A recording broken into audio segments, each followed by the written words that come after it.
Ladies and gentlemen, welcome to the Stryve Golf podcast. My name is Devin Porter. I'm one of your hosts. With me today is the always impressive, always intelligent, and if I personally say so myself, a caddy savant, Mr. Shawn Christensen. Shawn, how are you, man? Good, man. I wish I had you in all facets of my life to hype me up like that. It's too kind, Hype, man. but happy to be We'll here, get into man. that story of why I'm a firm believer in your caddy skills. But thanks for joining, man. I Wish it would really appreciate translate. Wish it would translate to the golf game, but alas. But yeah, man, I really appreciate it. Super excited about this and super thankful your willingness to jump on and be part of this. It's something, we've in some ways we've talked about it for a long time. I know myself personally, like I've always felt the desire to share, golf experiences, golf stories, my view or my take on golf. And, we've just had so many experiences. And so just being able to share that, I feel like can definitely relate. And so we're super excited to start this creative outlet for us to just talk all things in the name of golf. So again, appreciate it. And I think it would be helpful now, man, most people may not fully understand. So if you could provide us some context to our relationship and just your thoughts on the pod, man. Yeah, for sure.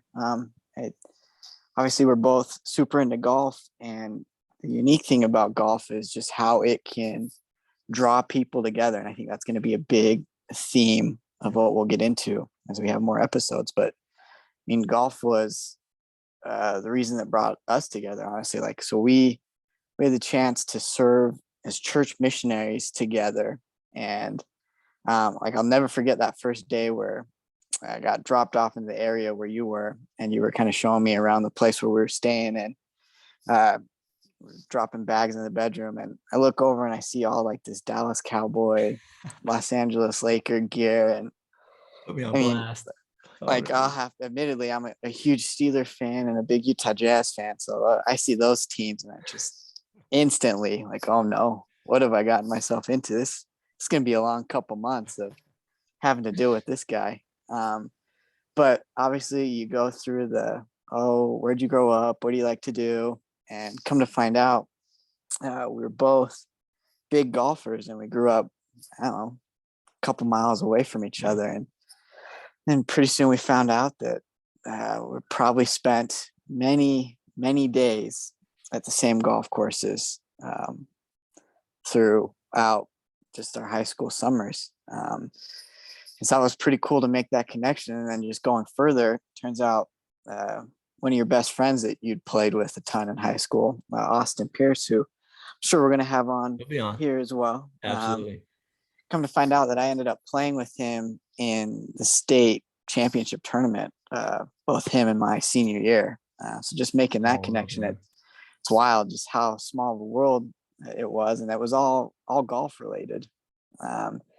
So naturally, once we made that connection, we became super tight, regardless of our sports interests. I got to defend myself, but I'll be caught another time. But yeah, and so I mean that we obviously stayed in touch as we went kind of separate ways in the mission. Then we both got home, and just happenstance, we were fortunate enough to still live close to each other, so it lent itself well to being able to finally play golf together, which we'd spent basically 2 years talking about on the mission. So we got home, and once we started playing, it was pretty much full steam ahead. I think over basically 3 or 4 full summers before you unfortunately moved away. But it was essentially every weekday, starting about 3 or 4 o'clock in the afternoon, we'd meet up at the golf course and play till it got dark, and come back the same time the next day. And so what would you say altogether? We've probably played 500 rounds of golf at least. Oh yeah, together. At least. And it's just been cool to have those experiences with you, and one of my most cherished friendships, I think, has all come about from golf. And it's really spurred on an idea like this, where we think of all the conversations and stuff we've had on the golf course, and I think it lends itself well to take on something like this, where we can talk about our passion as golf, and hopefully get to tell our story to people and get other people's stories about golf as well. So I'm really excited for this. Yeah. Yeah. Appreciate that, man. And like I said, it was, I mean, that this relationship I have with a few other close buddies, that's really has shaped my view of golf, because my initial view of golf was not a good one. And I thought it was the dumbest sport out there growing up, but I'm super thankful for it, because it really has shaped, honestly, I know it sounds dramatic, but it's really shaped my life, like where I am today, how I view things, how I develop, and just a lot of different things. But yourself and a handful of other people that we'll definitely have on the pod, and everyone will be able to get to know their stories as well. But that's what shaped it. And so it was just seemed like kind of the natural consequence of, okay, I want to do this. Like, okay, I got to get, these dudes involved. And so, yeah, we just felt like, again, 2022, right? Like podcast, we're not the first one to do this. Like there are a lot of other people doing this similar thing, but to have this creative outlet is going to be something that, again, we're super excited about, and selfishly can have it to cherish. And again, we obviously hope that it, relates and resonates well with the fellow golfer, regardless if you're a diehard golf junkie like us, or if you only play once a month, once a year, weekend warrior, whatever it is. This will hopefully just continue to flame that fire of desire to play golf, because it just has so much to offer. So that's kind of the purpose of this. And the topics are definitely going to range, and we're going to have a lot of guests on. And again, as we brainstorm, we just felt like there's no shortage of ideas and content that we have. So we're super excited to share it. But yeah, man, I think I'm going to,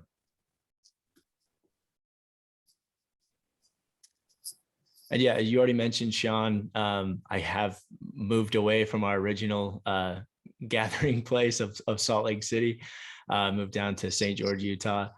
And so balancing that and just our current dynamics, right? Like got new young families. We're both new dads. So we're still figuring that out, and how to balance that and our diehard passion for this game. So any thoughts there from your perspective? Yeah, for sure. I mean, something like this is just not anything that I would ever think to undertake. I'm just more reserved person by nature. But I think that kind of just speaks to like how passionate I am. Or something? Yeah. Unfortunately, accountant by trade. So don't let that tune off the listeners. But yeah, I mean, I think that just speaks to just how much I really enjoy golf. Is like I would jump at an opportunity like this where get out of my comfort zone, but at the same time, like I just really enjoy talking golf. And like you said, with you moving away, it's been harder to connect a little bit because we're not playing golf all the time. So just having an outlet to get together and really duplicate a lot of the things and that I enjoy about life, getting around talking about golf and reliving a lot of the glory days and talking about just, whatever else we want to about golf.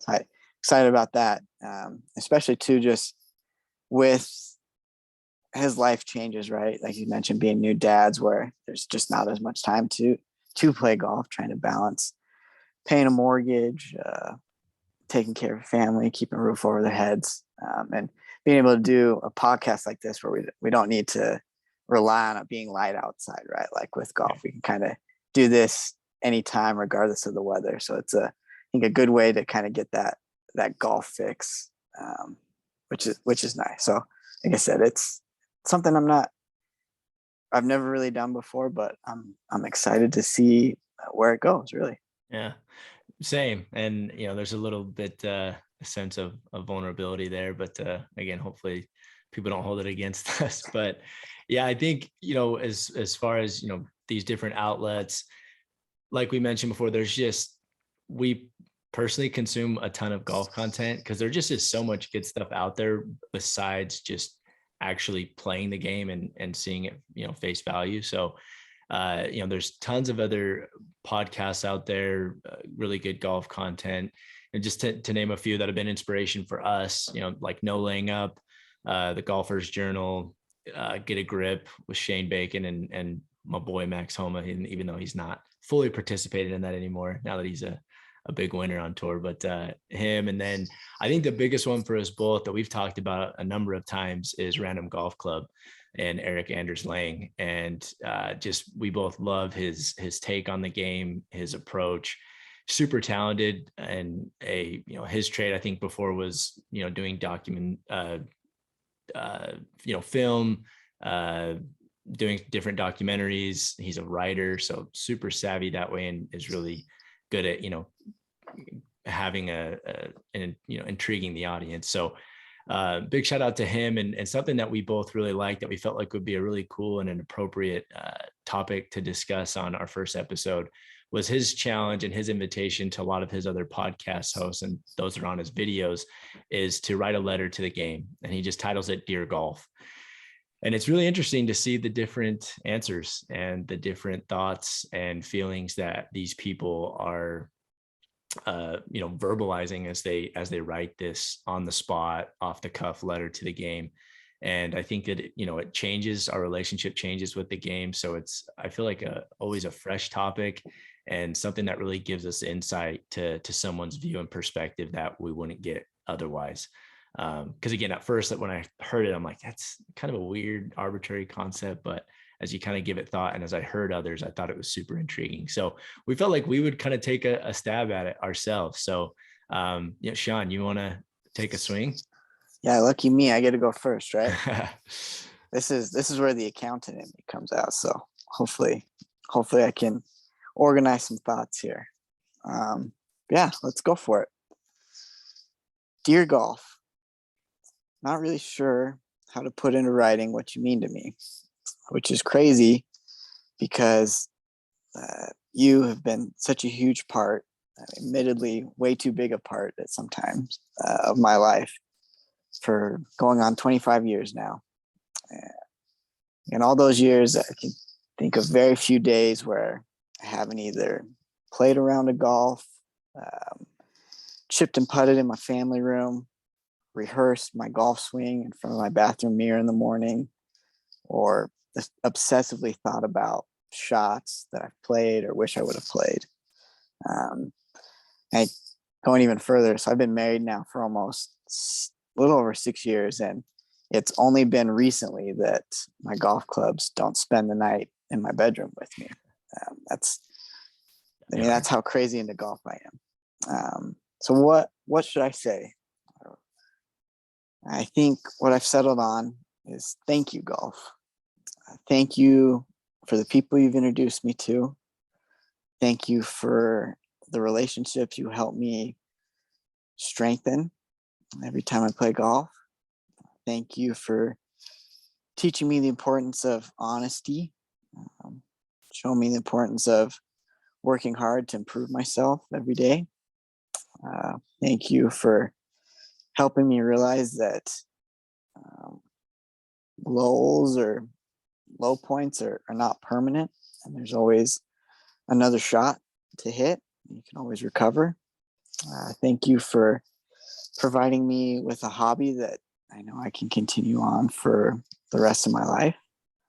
And really just thank you for giving me this outlet, something that I look forward to do every day.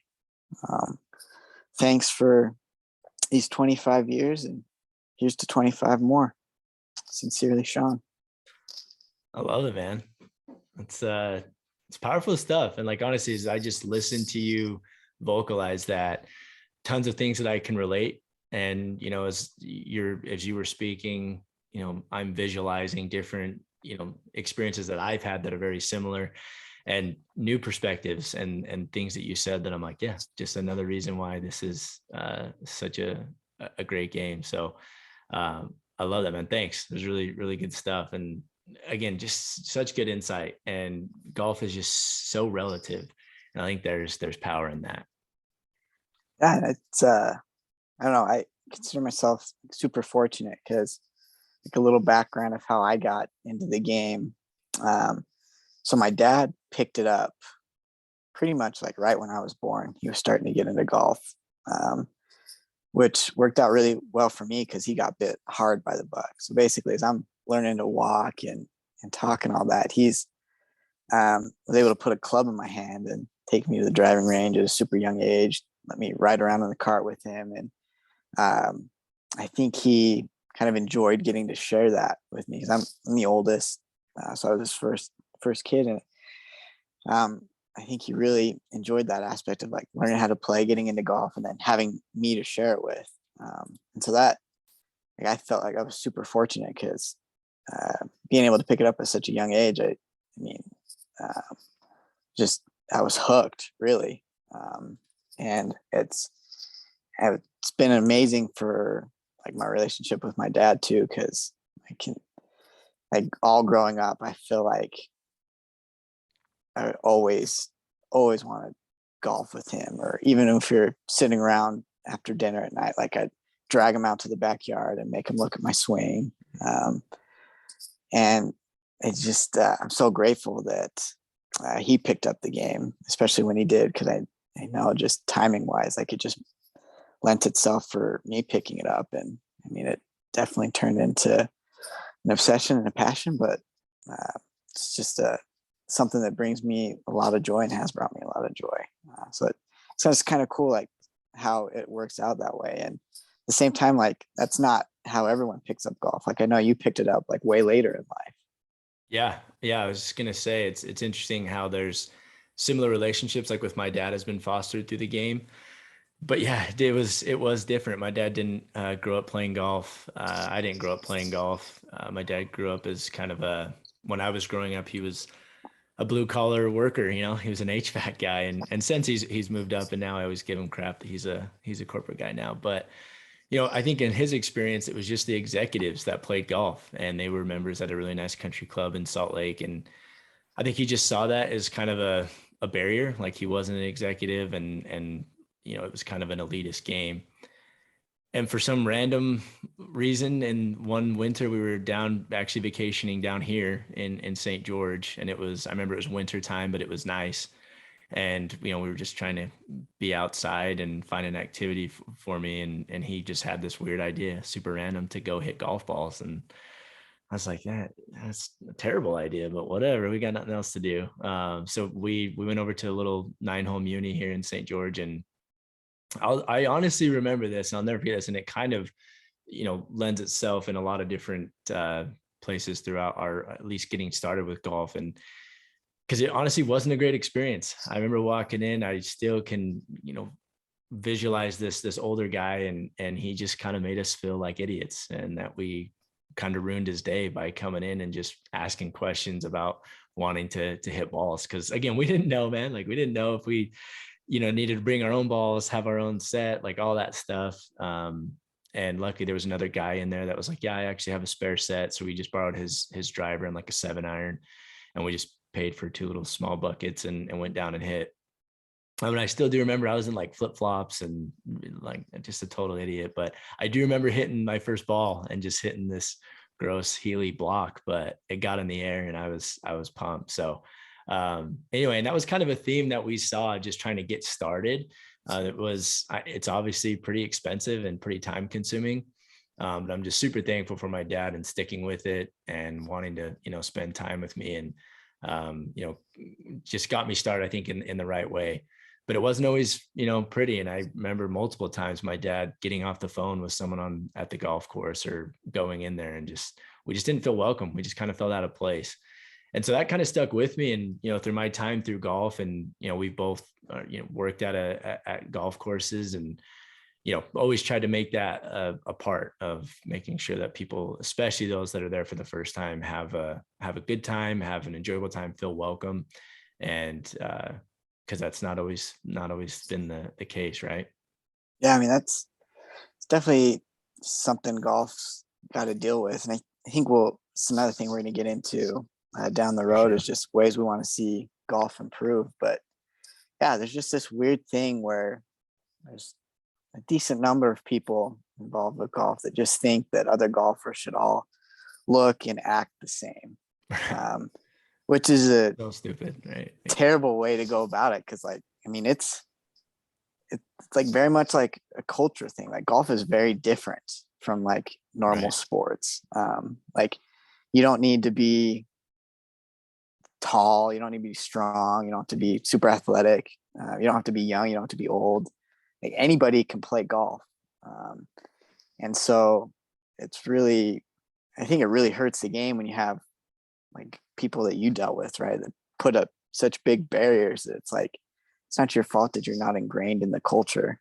That shouldn't prevent you from being able to participate, right? Like everyone should have an opportunity to get in and try it out for themselves. Because really, like, it's something that anybody can enjoy, right? Because there's not really any physical limitations to prevent people. Like you said, like there is definitely a money component too, and that's, that'll go into kind of ways that I'd like to see the game change and whatnot. But really, like, it should be accessible by all, and I think that's something that, I mean, I want to be an advocate for. But like you said, just working at a golf course, that's something that we kind of have that unique perspective too, because we do get to see kind of the flip side. So I want to, I know I strive to always make people feel welcome and just want everyone to have a good experience really with golf. Yeah.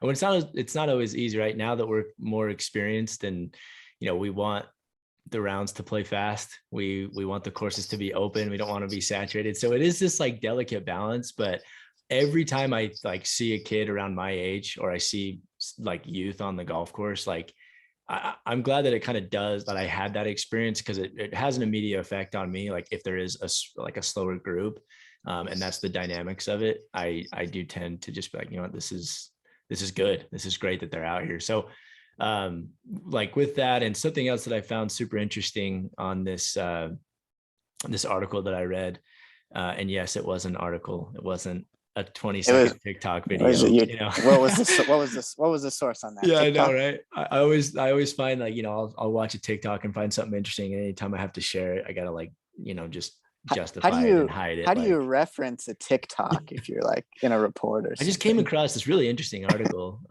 but a video essay.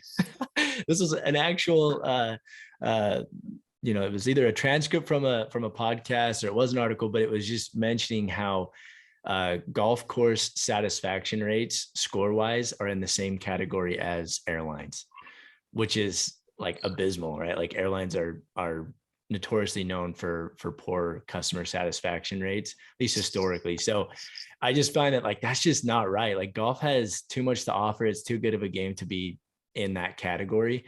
But it's just the reality. And, we don't have all the answers to it, but it is definitely something that we'll get into. And I think it's pretty interesting and worth discussing. Yeah, for sure. So, I mean, with that, do you want to get into your deer golf now? Yeah.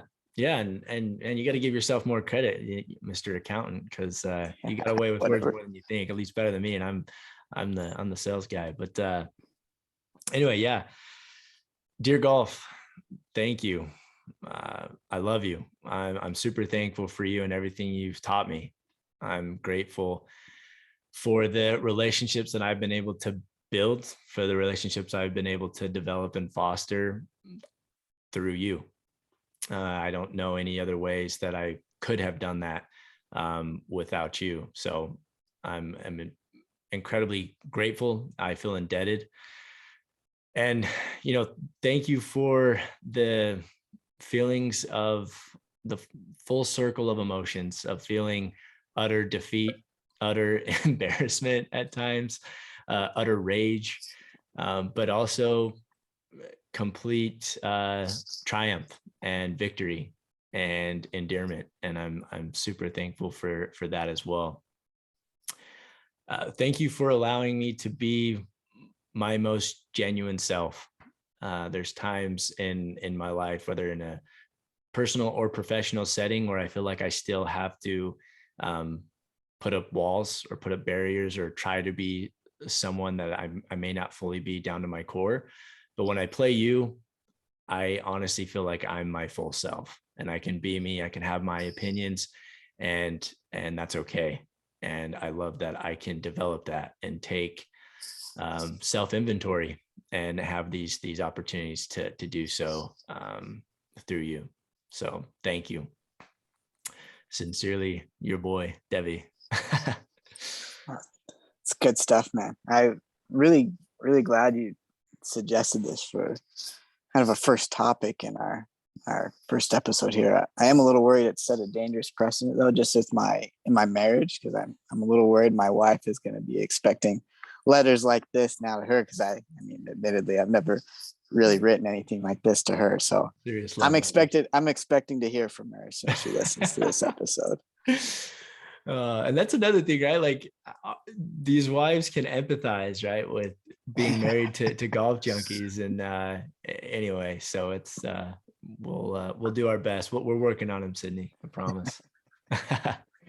Cool. But no, I really liked what you hit on as well, especially just kind of the full range of emotion thing. And I mean, golf's super fascinating to me because like I think about like how I react on the golf course, and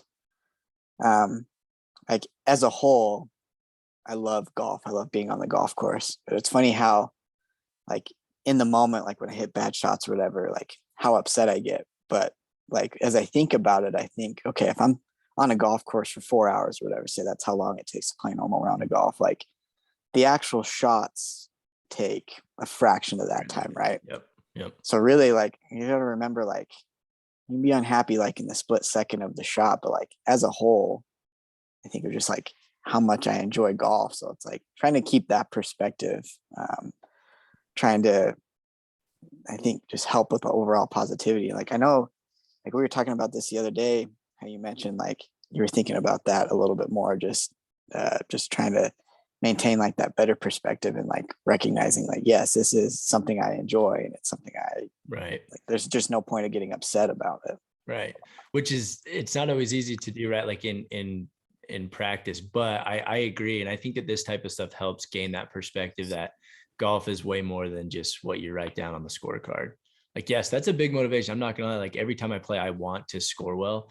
And it's a big focus for me, but it's certainly not everything. And if that's all we're seeing it as, which I think some people do, you're missing out on a lot and a lot of opportunities like you just mentioned. So yeah, I couldn't agree more.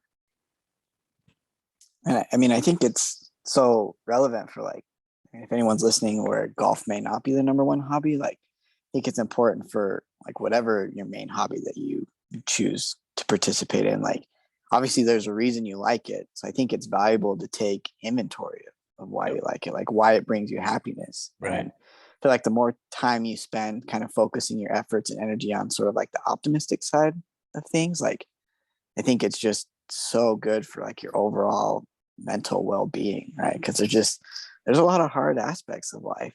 And so I think really one of the big goals in life is just finding things that you enjoy. And if you do have things that you enjoy, like focus your energy and efforts on like thinking about that kind of stuff. Like don't dwell on sort of those negative aspects of your life, because I mean they're going to be there regardless, but I think you can push through those a lot easier having outlets like golf or any of these hobbies that you can just focus positive energy toward. Yeah, I love it, man. And life's too short to not enjoy it. So yeah, man, I appreciate it. This is great. This is it just feels good. This is riveting. This is really quite easy to do, besides knowing that I'm being recorded and people are going to judge it. But honestly, this is something like I really enjoy, and I'm really looking forward to more episodes that we're going to have and more people that we're going to have. And again, just the different content on the different platforms. We're really looking forward to filming some golf, doing encore stuff, filming some of the matches, because man, we have had in those 500 plus rounds, we have had some epic matches with ourselves and with our buddies. So we're excited to share that too. And I think a lot of people can relate to that. But anything else, man? Any other, hot takes or controversial topics before we wrap up? Is this a safe space? Oh, absolutely. Well, pending. Yeah. Actually. No. Oh, I got to toss it out there. I think that TaylorMade stealth driver is growing on me. I think I'm digging the red face. I hate myself for saying it, but I think I dig it. That is a hot take, and I could not disagree stronger. I hate the red face and the design. I feel like it looks like the M6 and they went back and they just added an ugly looking face to it, but wish they would have just kept it black and nice. But again, you know me, I'm about, minimalistic views, and that's why I'm, a TSI 3 guy. It looks good. You've really come full circle since your golf origin story, All country right. club boy. You're exposing me again, man. You put me on blast. I better have time to, defend myself and give my take on that. Don't worry, that's a topic for multiple episodes probably. So Our country club's good for the game of golf. Well, that's another hot take, but we'll save it for another episode. But I mean, hopefully too, like if we get people listening or watching on the various platforms, like we really just want it to be engaging. right. We want people to chime in, and really the end goal of this is just to have a giant discussion about golf and golf related topics, and let's see how many people we can get involved with it, really. Yeah, man, I love it. I can't agree more, and I'm super excited for it. And thank you, everyone. If you're still listening, thank you. Really appreciate it, and looking forward to further engagement and more stuff coming your way. So, peace.